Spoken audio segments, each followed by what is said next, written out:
வணக்கம் நண்பர்களே, ரொம்ப நாள் கழிச்சு இந்த வீடியோ போடலாம். எப்போ பார்த்தாலும் இதே டைலாக் கேட்டுருக்கீங்க. வணக்கம் நண்பர்களே, எப்படி நம்ம டொரண்டினோ ஆங்கிள் வேறு வழி இல்லை.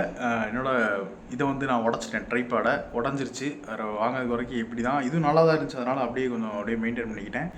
அப்புறம் முக்கியமான விஷயத்துக்குள்ளே போயிடலாம். இந்த வீடியோ எதை பற்றி இருக்க போகுது அப்படின்னா, மதுரையில் பார்த்தீங்க அப்படின்னா ரீசெண்டாக நிறைய சம்பவங்கள் நடந்திருக்கு. அதை பற்றி அதில் இருக்க ஒரு கோர் எடுத்து நான் பேசலான் இருக்கேன், ஒரே ஒரு சம்பவத்துலேருந்து. என்ன அப்படின்னா, இப்போ ரீசெண்டாக நடந்தது என்ன அப்படின்னா, அந்த முருகன் கோயில் பார்த்துருப்பீங்க, அது அரசியல். அதுவும் இன்னொன்று என்ன அப்படின்னா, எல்லாமே அரசியல் தான். மெட்ரோ வராதுக்கு காரணமும் ஒரு விஷயம். அது வந்துட்டு பாப்புலேஷன் வந்து கம்மியாக இருக்குது அப்படின்ற மக்கள் தொகை கம்மியாக இருக்குன்ற மாதிரி சொல்லியிருந்தாங்க. அது வந்துட்டு எனக்கு தெரில. ஆனால் நார்த்துலலாம் நிறையா கம்மியாக இருக்கிறது வந்திருக்கு அப்படின்ற மாதிரி நிறைய கேள்விப்பட்டேன். அது உண்மையாக என்னான்னு தெரியல, உண்மையாக கூட இருக்கலாம். ஏன்னா அப்புறம் இன்னொன்று என்ன அப்படின்னா, நம்பர் 1 டர்ட்டியஸ்ட் சிட்டி இன் இந்தியான்ற மாதிரி மதுரையை சொல்லியிருந்தாங்க. 3rd பிளேஸில் வந்துட்டு சென்னை இருந்துச்சு. நம்ம மதுரையை எடுத்துக்குவோம், ஏன்னா அதான் ஃபஸ்ட்டு. டர்ட்டியஸ்ட்டை பற்றி நம்ம பேச போகிறோம். ஏன் டர்ட்டி, எதுக்கு அது நம்ம அந்த மாதிரி ஒரு நிலைமை பேச போகிறோம். முதல்ல பார்த்தீங்க அப்படின்னா, அது டர்ட்டியஸ்ட் சிட்டி அப்படின்னு காரணம் நம்மளும் கூட தான். அது இந்தியாவிலே நம்பர் 1 டர்ட்டியஸ்ட் சிட்டியா அப்படின்னு கேட்டால் என்னை பொறுத்தளவுக்கு அது வரக்கு வாய்ப்பு இல்லை. ஏன்னா நார்த்துலலாம் ஏகப்பட்டது இருக்குது. ஏன்னா மதுரையில் ஃபுட்டு அவ்வளோ ஃபேமஸ் ஃபுட்டுக்கு. ஆனால் நார்த்தில் ஃபுட்டை போட்டு கையில் உழப்பிட்டுருப்பானுங்க போட்டு. அதெல்லாம் அது டேட்டியாக தெரிலையா அப்படின்ற மாதிரி தான் எனக்கு ஒரு கேள்வி இருந்துச்சு. ஏன்னா மதுரையில் ஃபுட்டு எவ்வளோ ஃபேமஸ்ன்னு எல்லாத்துக்குமே தெரியும். தமிழ்நாட்டில் இந்தியாவே ஒரு ஃபேமஸான ஒரு இடம்னு வச்சுக்கோங்களேன், மதுரையை எடுத்துக்கிட்டா.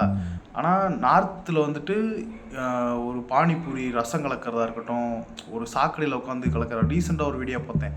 அந்த வீடியோவில் என்ன பண்ணுறான், ஏன்னா வெங்காயத்தை சோப்பு தறியில் போட்டு கலந்துட்டுருக்காங்க. ஒருத்தர் வீடியோ எடுத்து போட்டிருந்தாரு. அவர் இதை கம்பேர் பண்ணி தான் போட்டிருந்தாரு. நானும் பார்த்தேன் இந்த வீடியோ. வெங்காயத்தை சோப்பு தண்ணியில் கழுவிட்டு இருப்பானுங்க.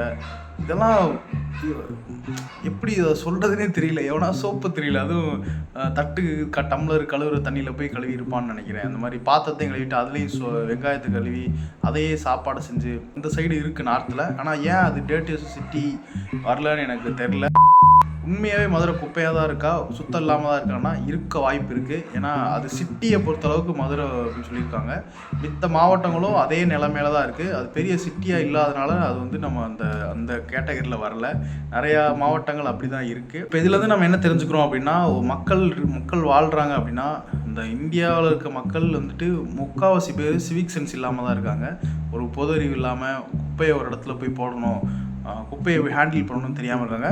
இன்க்ளூடிங் நான் அப்படி தான் இருந்தேன் முன்னாடி. இப்போ நம்மளை மாற்றிக்க வேண்டிய டைம் வந்துருச்சுன்னு நினைக்கிறேன். அதுக்கு முன்னாடியே அந்த மதுரை டாப் 1 வரதுக்கு முன்னாடியே நான் எனக்கு அந்த நிறையா விஷயம் பார்த்து எனக்கு சரி நம்ம இன்னும் கொஞ்சம் இருக்கலாம் அப்படின்னு நான் அதை மாற்றிட்டுருக்கேன். சரி என்னால் முடிஞ்சது நம்ம மக்களுக்கு சொல்லலாம், நம்ம வியூவர்ஸுக்கு சொல்லலாம், பார்ப்பாங்கன்ற மாதிரி தான். 2-3 பேராக திருந்தினால மாறினா கூட நல்லாயிருக்கும். அது நம்ம இருக்க இடத்துல நம்ம சுத்தமாக வச்சுக்கிறத தவிர மித்த என்ன பண்ண போகிறோம். நம்ம ஒரு குப்பையை போடுறோம் அப்படின்னா அந்த குப்பைக்கு ரெஸ்பான்சிபிலிட்டி நம்ம தான் எடுத்துக்கணும். அது நம்ம மக்கள் எப்படி எடுத்துக்கிறாங்க அப்படின்னா, யாரோ தான் நல்லா போகிறாங்க அப்படின்றதுல அதையே நம்ம அப்படி எடுத்துக்கணும். யாரோ இல்லை, அந்த குப்பைக்கு நம்ம தான் பொறுப்பு. நான் ஒரு பிஸ்கட் பாக்கெட்டோ ஒரு சிப்ஸோ வாங்கி சாப்பிட்றேன் அப்படின்னா, அது பக்கத்தில் குப்பை தொட்டி இல்லை அப்படின்னா, இருந்துச்சு அப்படின்னா போடுங்க. இல்லை அப்படின்னா எடுத்து வீட்டில் குப்பை தொட்டி வச்சுருப்பீங்க, கண்டிப்பாக அதில் போடலாம். அது பக்கத்தில் உங்கள் ஏரியாவுக்குள்ளே வர்ற உங்கள் தெருவில் வர்ற அந்த குப்பை எடுக்கிறவங்கள்ட்ட கூட கொடுக்கலாம். இது நம்ம ரோட்டில் போட்டு யாரோ எடுக்க போகிறாங்க அப்படின்னு அசால்ட்டாக நம்ம அந்த மனநிலைக்கு நம்ம போக வேணாம் அப்படின்ற மாதிரி நான் சொல்கிறேன். ஏன்னா இது ரொம்ப அது ஒரு நல்லது இல்லை. அதுக்காக நான் சொல்ல வரேன். இப்போ ஒரு இடத்துக்கு போகிறீங்க அப்படின்னா, ஒரு குப்பையை கீழே போகிறீங்க அப்படின்னா அந்த குப்பையை போடாமல் ஒரு பேக்கில் எடுத்து வச்சுக்கோங்க, வண்டியில் கூட எடுத்து வச்சுக்கோங்க, வீட்டில் போடுங்க. பாத்ரூம் போடனா கூட ரோட்டோரத்தில் போகாமல் எங்கேயாவது பாத்ரூம் இருந்துச்சுனாங்க யூஸ் பண்ணுங்கள். பெட்ரோல் பங்க்கில் அன்னைக்கு கூட நான் அப்படி தான் யூஸ் பண்ணேன். பெட்ரோல் பங்க்கில் கேட்டிங்கன்னா பெட்ரோல் பங்க்லாம் யூஸ் பண்ண விடுவாங்க.